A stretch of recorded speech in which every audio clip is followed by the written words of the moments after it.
Hello. So I've been reading this book by Joseph Stiglitz, The Euro. Haven't had much time to get to it lately, but I'm like basically 70% done. And there are some interesting points in this book that I think are worth talking about.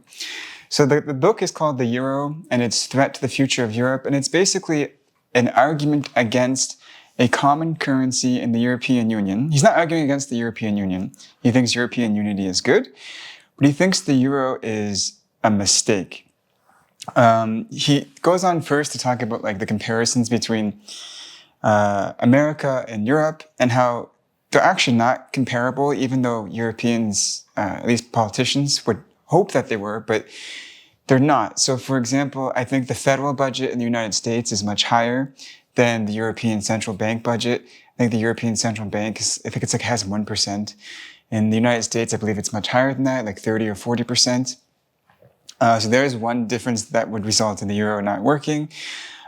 He also says that when you have disparities in competitiveness between countries in the eurozone, it's much harder for workers to relocate for a number of reasons. In part, there's a language disparity, right? Like if a Polish guy is going to the United Kingdom, he's got to learn English.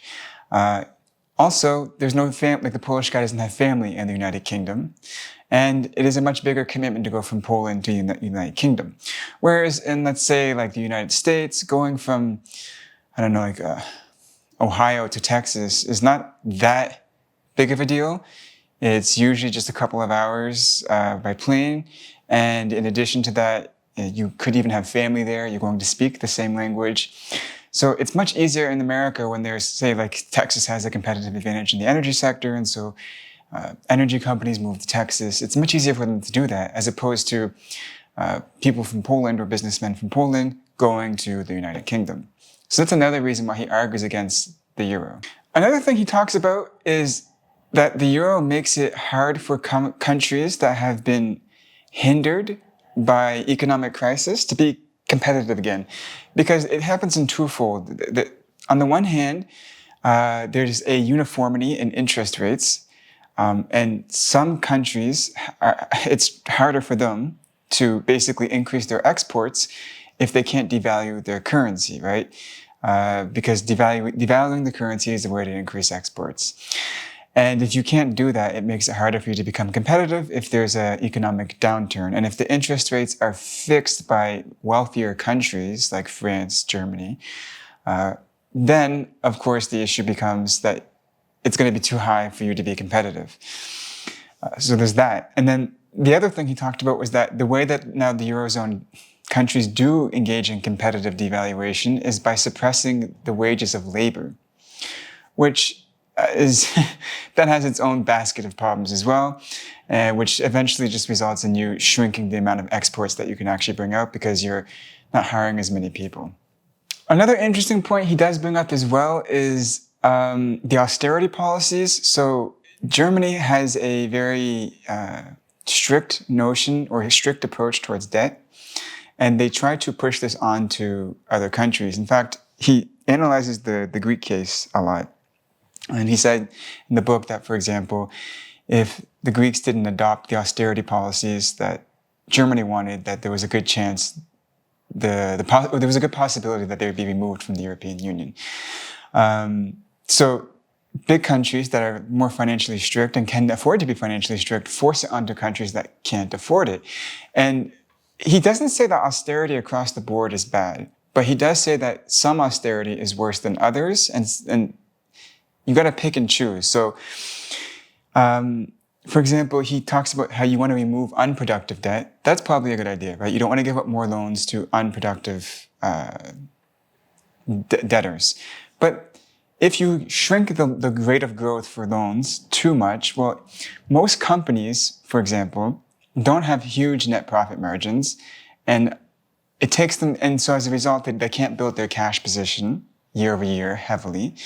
And so as a result, they need to take out loans or gain liabilities to grow their top-end revenue, right? And if they grow their top-end revenue, then their 5% net profit margin will grow in terms of absolute measurement, which then increases the tax base.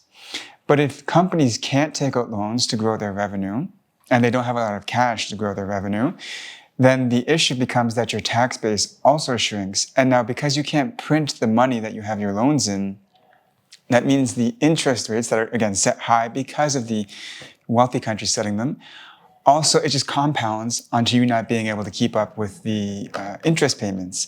And I believe he said in Ireland it was like 95% of GDP or something like this, and in Greece it was even worse.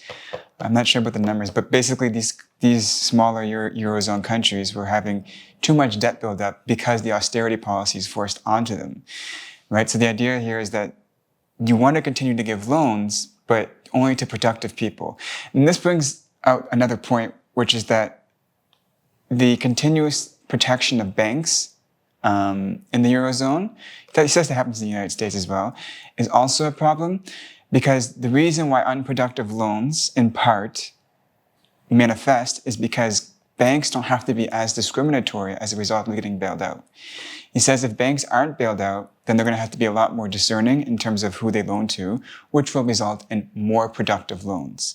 And so you wouldn't have to worry as much about austerity because the loans will pay for themselves in the future as long as there's enough natural resources, which there is. So that is another point that he brings up, which is, I think, kind of persuasive. So overall, like the point here that he's making is that the euro causes more tension than it does cooperation in the Eurozone. And since the European Union is not like the United States, culturally, legally, or economically, they're completely different. You can't use the United States model of using just a dollar in the Eurozone, because if you do, then what he says is it's like you put the euro on the gold standard. That's basically what it is. Countries are kind of in like a pseudo gold standard as a result of adopting the euro. Because they can't control the inflation in their country by printing money. It's kind of what happened in the United States, right, with the gold standard. And he's encouraging he critiqued a lot of the politicians who were anti-European Union. They took this book and said that he's arguing against European unity. He's not. He's simply saying that European unity is being disintegrated by the euro. So it's an interesting book. I recommend reading it. I don't think it's definitive. These arguments are pretty strong, and it leads to, you could do your own research from this stuff, right? Like, for example, you could go and look at like the debt burdens in individual companies inside certain European countries and see, like you could map austerity policy implementations and see if their revenue is growing or shrinking, or if they're paying in taxes. You could actually dig through this data yourself to verify. He doesn't do that in this book. He's not exhaustive and robust. But he puts you in the right direction almost, because these points, I find these points very persuasive. Not definitive. Stiglitz in general is not definitive in his popular books. I've heard people tell me that he's more definitive in his academic works. But yeah, I would recommend reading this book. And if you have any thoughts about this, about maybe why his arguments are wrong, I would be interested to hear them out in the comment section. But with that being said, bye-bye.